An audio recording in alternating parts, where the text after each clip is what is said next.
Hi everybody, Nancy here.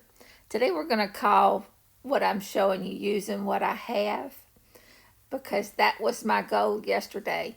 Yesterday I had my TV just running. I usually just play YouTube on my television and whatever shows up. And as a result of that, if you get on a thread that's crafting, then you'll be introduced to people you've never heard of. And I ended up watching a video by Elaine Hull with a Sissix designer.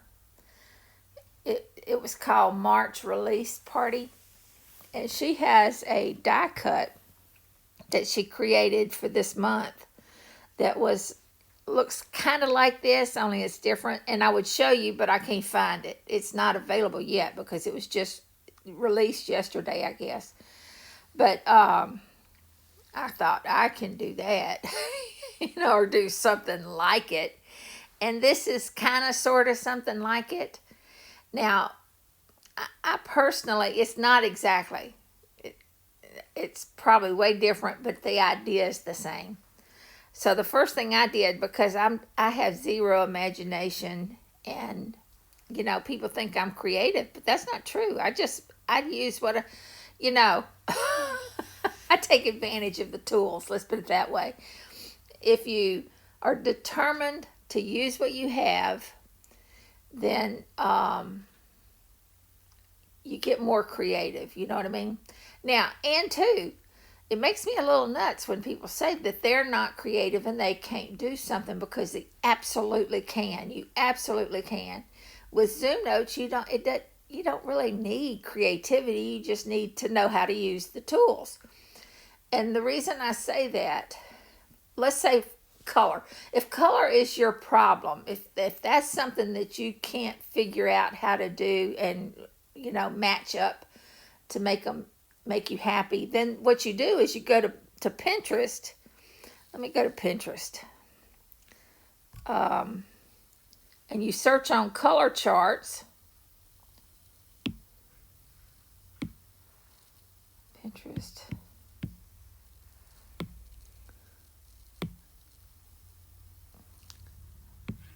And you find a palette that you like. Where's my search? Down at the bottom. Search. See, I searched under color palette yesterday.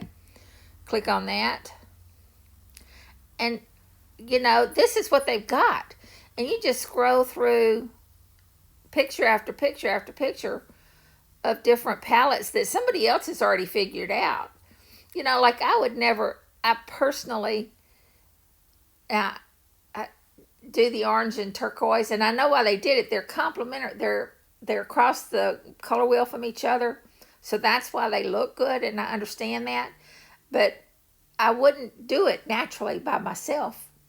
Put turquoise and orange together, and it always works. It always looks good. But see how this one right here, you find something that's pleasing to you, and you go, oh, I like that combination.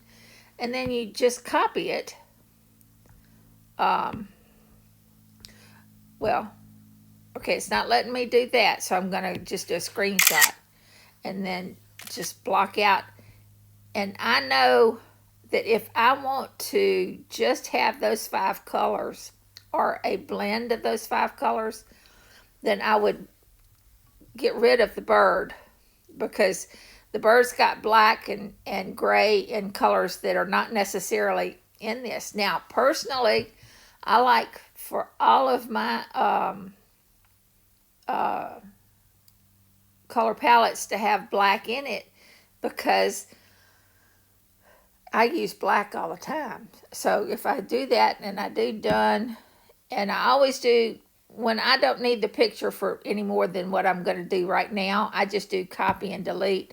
That way I'm not saving it anywhere. See, there's lots of color palettes that I like.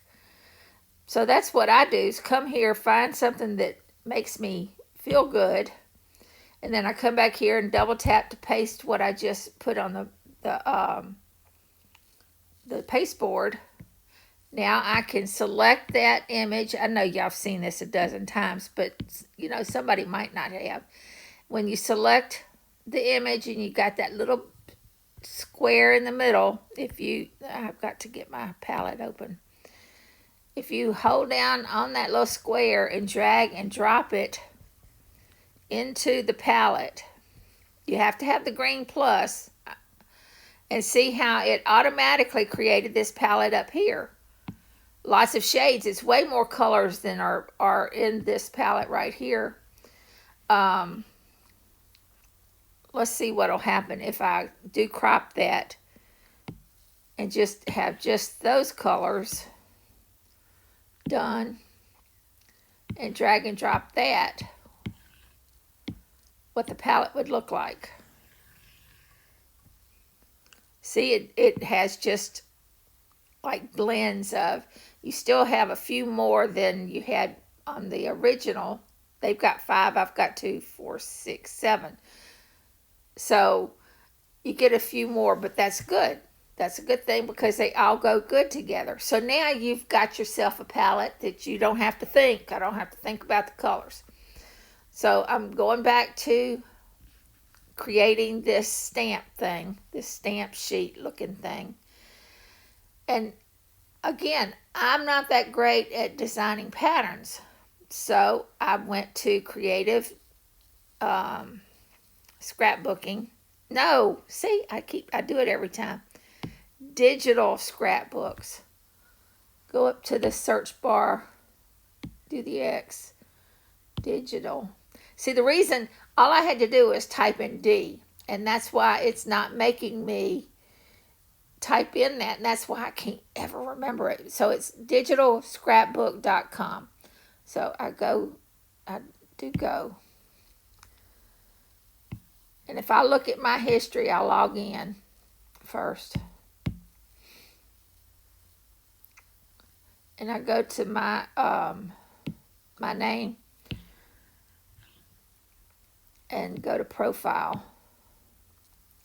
See, yesterday what I focused on was patterns that look like a grid. So I used this one right here to create my pattern. I didn't have to create it. All I had to do was come and find somebody that knows how to do that. And see, that looks good to me. So I downloaded that, pulled it into Zoom Notes. See, it kind of looks sort of like that. Now, let me go ahead and pull it in so you can see the difference. If I go to my downloads from yesterday, here it is right here. So I open that up and see how it's sort of kind of different. My first thought was I'll just tap in each one of the black fields to create a shape, and then the shape can have the dotted, I could choose the dotted outline. Let me show you. Go to the bucket tool. No. Yeah. Sorry. And I go to style and I do color, and see I've got toggled on create a field shape.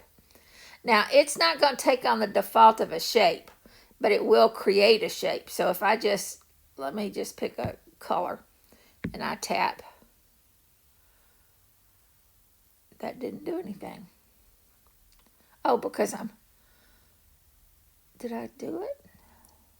Oh, it's so light. Sorry. Tap on it. That was the problem.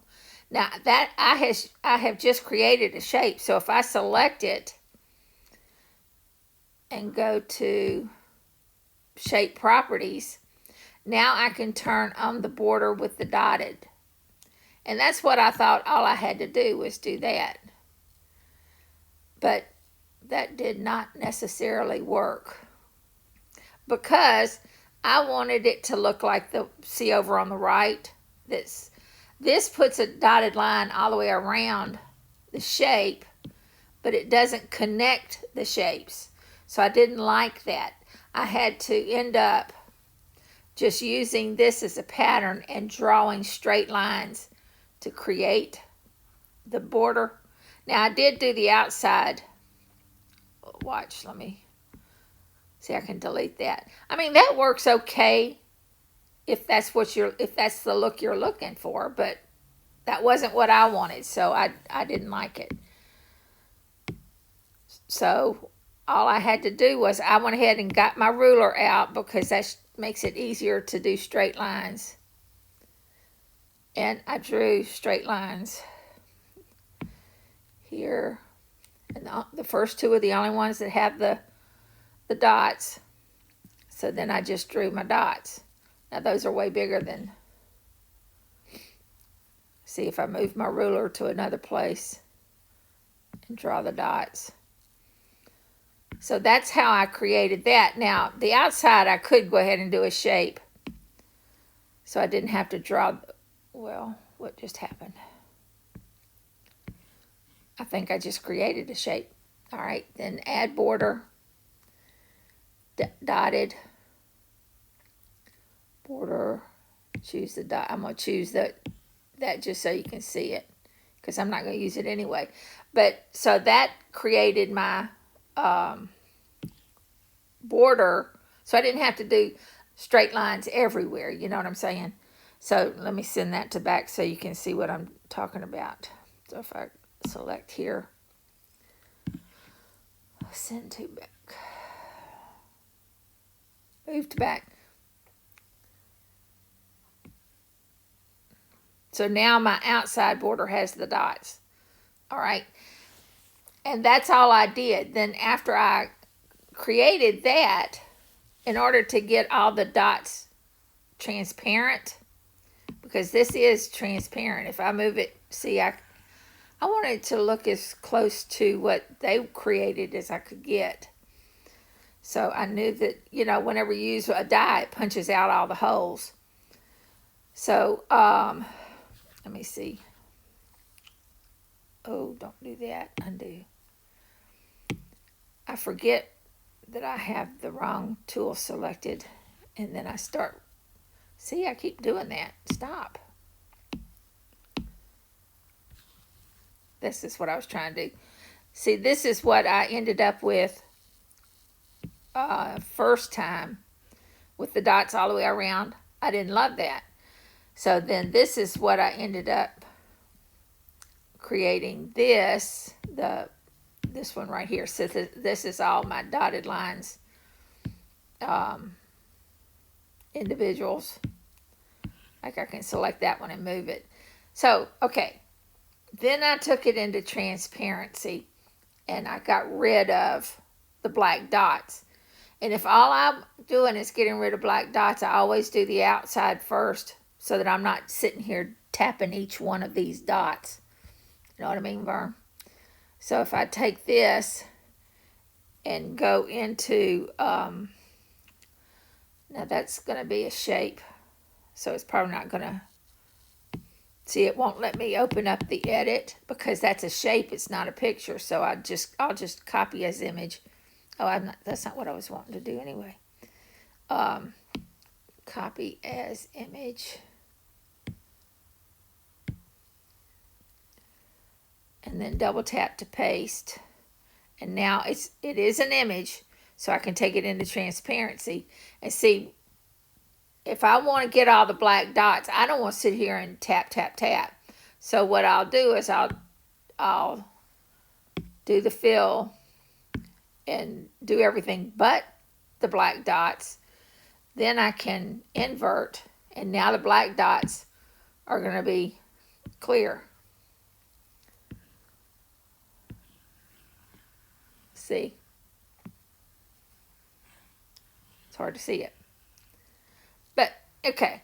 So that's what I did in order to get the outside frame with just empty holes. Then, because I had a palette, I didn't have to think about the colors that I decided to use for filling in the background of each one of the squares, which is what I did first. And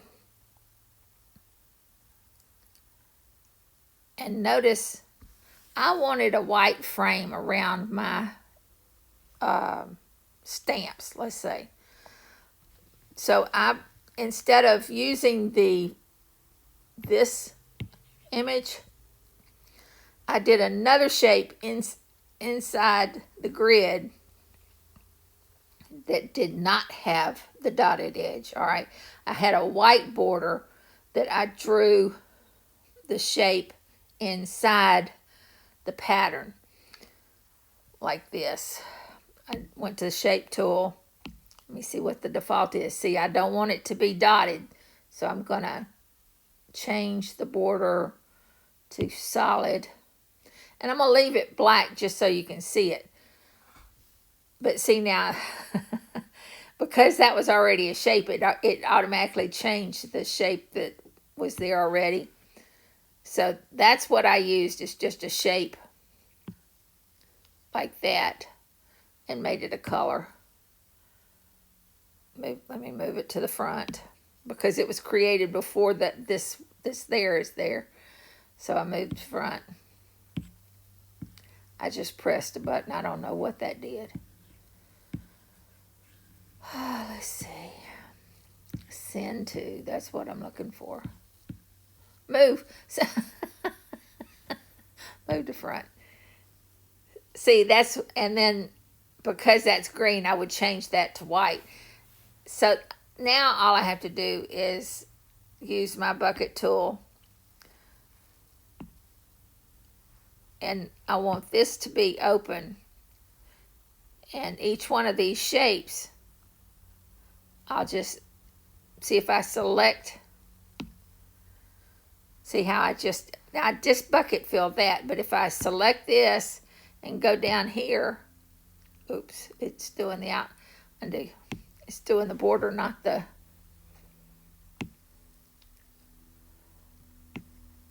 I'm trying to undo it, and it's not undoing. Well, isn't that funny? It undid that one, but didn't undo that one. Unbelievable. Okay, go to shape properties, and because I was in border, let's see if I'm in. That'll be a test. If I'm under fill, and I come down here over on the left, and I choose green, no, it's still doing the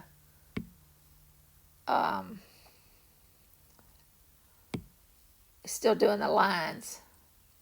So if I want to do the fill, I either have to come here and do it, or I have to do the fill, which either way works.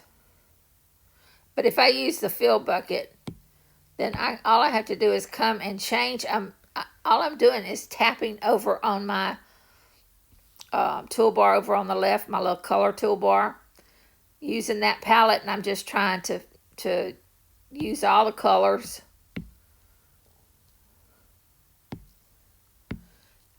And then I've got my background already done.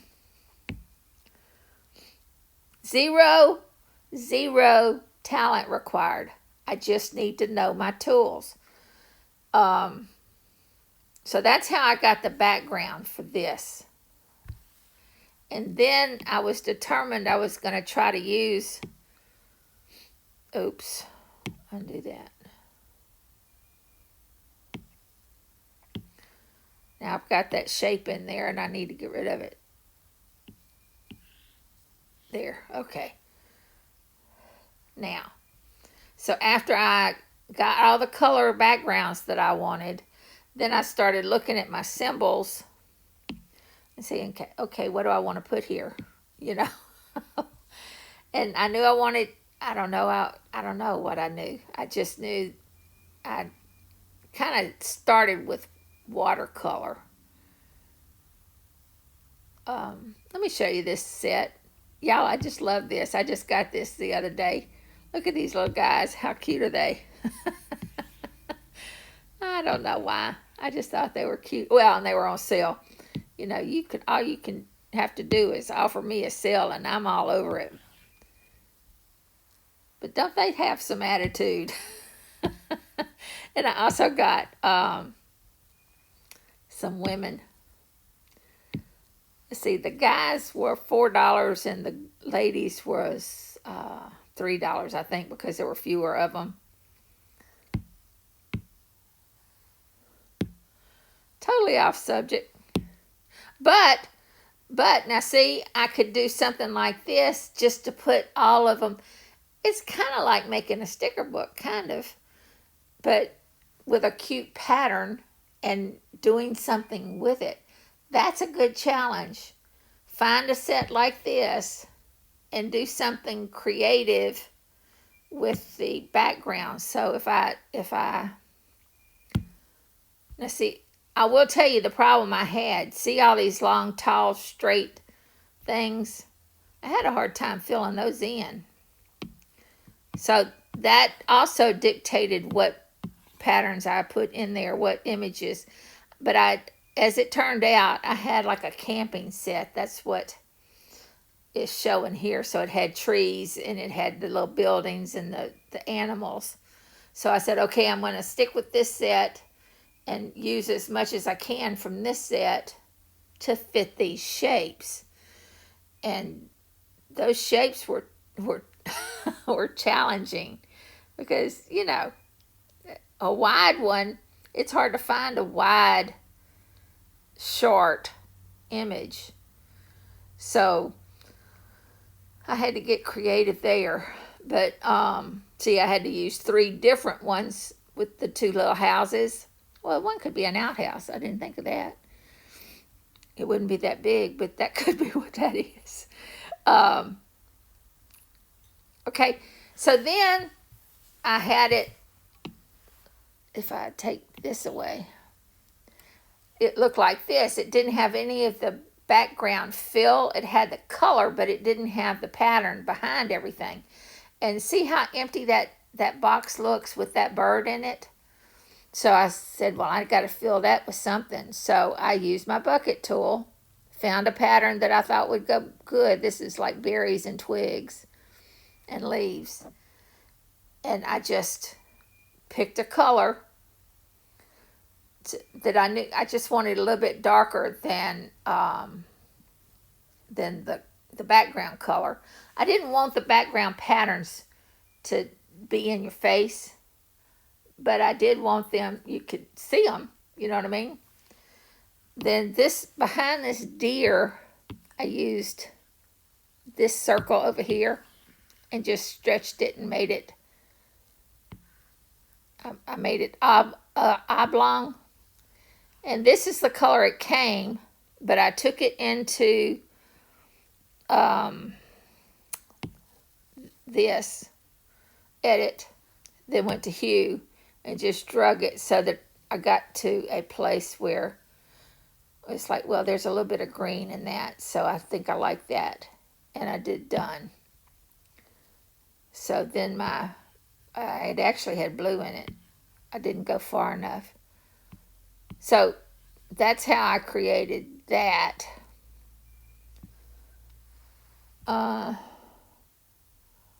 That's pretty much it. Now, obviously, mine looks nothing like hers. It was a cool, I'll have to put a link to that video. Now, it's a couple of hours. Like I said, I'll sit here and work on my iPad and have the TV just going and not paying attention. But what was cool about that one was, like I said, she's a designer, so she has a design team of people all over the country that she will send her product to them in advance and have them make stuff for her. And these ladies were amazingly talented. Wow, you talk about talent. The ideas that these women had. And, I mean, it was more than just this die. It was other things. It was boxes and little book dies and other things. But I bet, well, she spent almost over 2 hours showing their creations from her product. So it's a cool video. But just so you know, if you're somebody that wants to buy everything you see, and I'm not doing it at all. I have hundreds of dies. Never use them. they're sitting upstairs and I never use them, but I wanted to buy some of hers, knowing that I'm not going to go upstairs and use them. So I said, no, I'm going to make Zoom Notes do what I want it to do. The beauty of having a Zoom Notes digital format is that you don't have another something around the house that you don't know what to do with. Yes, I could sit here and make all these pretty little cards and whatnot, but then what? You know, yes, I could send them and give them away, but you know. Anyway, so my next challenge will be to do something like this for a whole set to show off my little people. And you know what I might do? It might be easier to have the images and then draw the lines. That's what I think is probably better. And that way you know it fits. Okay, so think of it as a stamp sheet. I mean, a symbols book that you're looking at all your different images in a folder. And so that's the challenge. I'm getting it. The challenge is, and I want you guys to play too, because I think you'll enjoy it, and it'll